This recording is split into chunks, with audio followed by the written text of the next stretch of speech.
ভারতে ডিজিটাল পরিষেবা ব্যবহার যত বাড়ছে সাইবার অপরাধের ঝুঁকি। প্রতিদিন হাজার হাজার মানুষ কোনো না কোনোভাবে অনলাইন প্রতারণার শিকার হচ্ছেন। কখনো ব্যাংকের নামে ফোন, তো কখনো আবার কেওয়াইসি আপডেটের অজুহাত, আবার কখনো চাকরি বা লটারির প্রলোভন দেখিয়ে সাধারণ মানুষের কাছ থেকে হাতিয়ে নেওয়া হচ্ছে টাকা।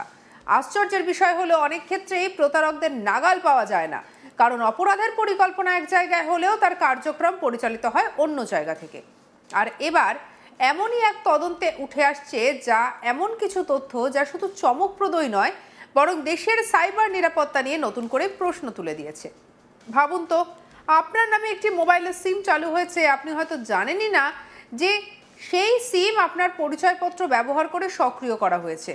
অথচ সেই নম্বর থেকেই দেশের বিভিন্ন প্রান্তে কোটি কোটি টাকার সাইবারের প্রতারণা চলছে। আরও অবাক করার মতো বিষয় হলো সেই নম্বরগুলি ব্যবহার করা হচ্ছে ভারতের বাইরে বসে। আর এই গোটা চক্রের হদিশ পেয়েছে কেন্দ্রীয় তদন্তকারী সংস্থার এনফোর্সমেন্ট ডিরেক্টরেট বা ইডি তদন্তে উঠে এসেছে এক বিস্ময়কর তথ্য। সংস্থার দাবি, তারা এমন প্রায় 36,000 ভারতীয় সিম কার্ডের সন্ধান পেয়েছে যেগুলি বর্তমানে কম্বোডিয়া থেকে সক্রিয় অবস্থায় পরিচালিত হচ্ছে। শুধু তাই নয়, এই বিপুল সংখ্যক সিমের মধ্যে প্রায় 5,300টি সিম সরাসরি সাইবার প্রতারণার ঘটনার সঙ্গে জড়িত বলে চিহ্নিত করা হয়েছে। তদন্তকারীদের মতে এই সিম কার্ডগুলিকে ব্যবহার করে দেশের বিভিন্ন রাজ্যে কয়েকশো কোটি টাকার সাইবার জালিয়াতি চালানো হয়েছে। অর্থাৎ এটি কোনো ছোটখাটো প্রতারণা নয়, বরং আন্তর্জাতিক যোগসূত্র যুক্ত একটি বড় অপরাধ চক্রের অংশ হতে পারে বলেই মনে করা হচ্ছে।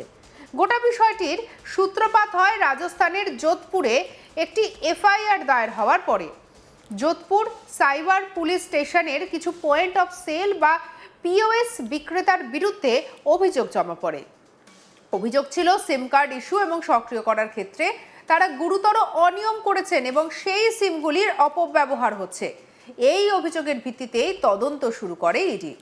প্রথমে বিষয়টি সাধারণ সিম জালিয়াতি বলে মনে হলেও তদন্ত যত গভীরে গিয়েছে ততই সামনে এসেছে বড়সড় আন্তর্জাতিক চক্রের ইঙ্গিত। ইডির তদন্তে জানা গিয়েছে কিছু সিম বিক্রেতা গ্রাহকদের অজান্তেই অতিরিক্ত সিম কার্ড সক্রিয় করতেন। সাধারণ মানুষ যখন নতুন সিম নিতে যেতেন অথবা পুরনো নম্বর অন্য নেটওয়ার্কে পোর্ট করাতে চাইতেন, তখন তাদের পরিচয়পত্র এবং অন্যান্য নথি ব্যবহার করে আরও কয়েকটি সিম চালু করা হতো। কিন্তু সেই অতিরিক্ত সিমগুলি কখনো গ্রাহকদের হাতে দেওয়া হতো না, বরং সেগুলিকে সংগ্রহ করে নির্দিষ্ট চক্রের কাছে পৌঁছে দেওয়া হতো। তদন্তকারীদের দাবি, এই সিম কার্ডগুলি পরবর্তীতে মালয়েশিয়ার নাগরিকদের হাতে তুলে দেওয়া হয়েছিল, আর এরপর সেই সিমগুলির নম্বর পৌঁছে যায় কম্বোডিয়ায়, আর সেইখান থেকেই শুরু হয়ে যায় সাইবার প্রতারণার একটা বড় নেটওয়ার্ক। তদন্তে জানা গিয়েছে এই ভারতীয় নম্বরগুলিকে ব্যবহার করে হোয়াটসঅ্যাপ কল করা হতো দেশের বিভিন্ন প্রান্তে। সাধারণ মানুষ যখন ফোন পেতেন তখন তাদের মনে হতো এটি কোনো ভারতীয় নম্বর থেকে এসেছে, ফলে সন্দেহের সুযোগ কম থাকতো। আর এই সুযোগকে কাজে লাগিয়ে প্রতারকরা নিজেদের কখনো ব্যাংক কর্মী, কখনো সরকারি আধিকারিক, তো কখনো পুলিশ, আবার কখনো বিভিন্ন প্রতিষ্ঠানের প্রতিনিধি বলে পরিচয় দিতেন।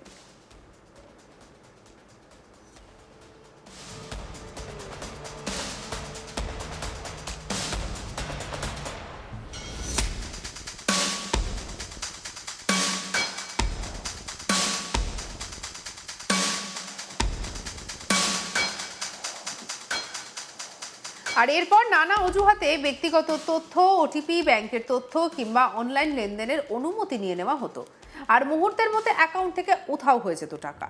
ইডি জানিয়েছে তদন্তের সময় প্রায় 2,30,000 মোবাইল ফোনের নম্বর বিশ্লেষণ করা হয়েছে, আর সেই বিশ্লেষণে ধরা পড়েছে এই বিশাল চক্রের অস্তিত্ব। তদন্তকারীদের মতে বিশ্লেষণ করা নম্বরগুলির মধ্যে প্রায় 36,000 সিম কম্বোডিয়ায় সক্রিয় ছিল, আর এই 36,000 সিমের মধ্যে প্রায় 5,300টি সিম বিভিন্ন সাইবার প্রতারণা মামলার সঙ্গে যুক্ত বলে প্রমাণ মিলেছে। এই প্রতারণার আর্থিক পরিমাণ কয়েকশো কোটি টাকার বেশি হতে পারে বলেই মনে করছেন তদন্তকারী সংস্থার আধিকারিকেরা। ফলে বিষয়টির গুরুত্ব অত্যন্ত বেশি। তদন্তে আরও জানা গিয়েছে অভিযুক্তরা মূলত কম শিক্ষিত এবং সহজ সরল মানুষদের লক্ষ্যবস্তু বানাতেন। বিভিন্ন রাজ্যের মানুষকে নতুন সিম দেওয়ার বা নম্বর পোর্ট করার প্রলোভন দেখানো হতো। এরপর তাদের কাছ থেকে পরিচয়পত্র, আধার কার্ড, ছবি এবং অন্যান্য নথি সংগ্রহ করা হতো। কিন্তু সেই নথি ব্যবহার করে অতিরিক্ত সিম চালু করা হচ্ছে একথা গ্রাহকদের জানানো হতো না। ইডির তদন্তে কয়েকজন অভিযুক্তের নামও সামনে উঠে এসেছে। তাদের মধ্যে রয়েছেন রাহুল কুমার ঝা, মোহাম্মদ শরীফ এবং সন্দীপ ভাট। এছাড়াও প্রকাশ ভিল, রাম আক্তার রাঠি, হরিশ মালাকার এবং হেমন্ত পনওয়ারের নাম উঠে এসেছে। তদন্তকারীদের দাবি, এই ব্যক্তিরা একে অপরের সঙ্গে যোগাযোগ রেখে সিম সংগ্রহ এবং সরবরাহের কাজ করতেন। প্রতিটি সিমের জন্য কমিশন পাওয়া যেত, ফলে যত বেশি সিম বিদেশে পাঠানো যেত তত বেশি অর্থ উপার্জনের সুযোগ তৈরি হতো।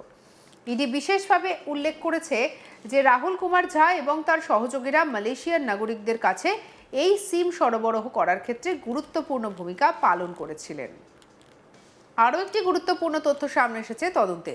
অভিযুক্তদের কাছে দেশের বড় টেলিকম সংস্থার পয়েন্ট অফ সেল বা পিওএস আইডি ছিল, অর্থাৎ যারা বৈধভাবে সিম ইস্যু এবং সক্রিয় করার অনুমোদনপ্রাপ্ত বিক্রেতা ছিলেন। সেই বৈধ ব্যবস্থার সুযোগ নিয়ে তারা বেআইনি কাজ করেছেন বলে অভিযোগ।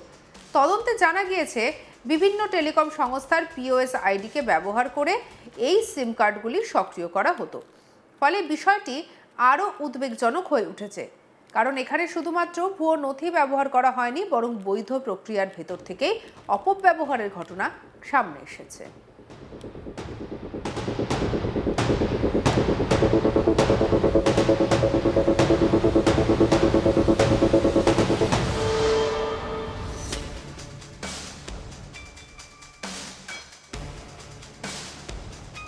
এই মামলার তদন্ত আরও এগিয়ে নিয়ে যেতে সম্প্রতি একাধিক জায়গায় তল্লাশি চালায় ইডি।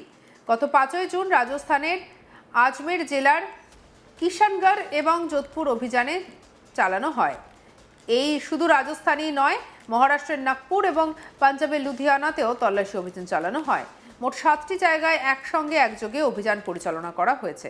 তল্লাশির সময় তদন্তকারীরা গুরুত্বপূর্ণ নথি এবং ডিজিটাল তথ্য এবং আর্থিক লেনদেন সংক্রান্ত নানা প্রমাণ সংগ্রহ করেন। ইডির দাবি, অভিযানের সময় প্রায় 30টি ব্যাংক অ্যাকাউন্টকে চিহ্নিত করা হয়েছে। এই অ্যাকাউন্টগুলির মাধ্যমে অর্থ লেনদেনের সম্ভাবনা রয়েছে বলে মনে করা হচ্ছে। এছাড়াও একাধিক গুরুত্বপূর্ণ নথি বাজেয়াপ্ত করা হয়েছে। সেই নথিগুলির মধ্যে রয়েছে আর্থিক লেনদেনের তথ্য, যোগাযোগের রেকর্ড এবং অন্যান্য নথি, যা তদন্তে গুরুত্বপূর্ণ ভূমিকা পালন করতে পারে। তদন্তকারীরা আরও বেশ কিছু স্থাবর এবং অস্থাবর সম্পত্তির খোঁজ পেয়েছেন অভিযুক্তদের সঙ্গে সম্পর্কযুক্ত। এই সম্পত্তিগুলির উৎস এবং আর্থিক যোগসূত্র খতিয়ে দেখা হচ্ছে। ইডি জানিয়েছে, অর্থ পাচার প্রতিরোধ আইন বা পিএমএল এর আওতায় এই তদন্ত চালানো হচ্ছে।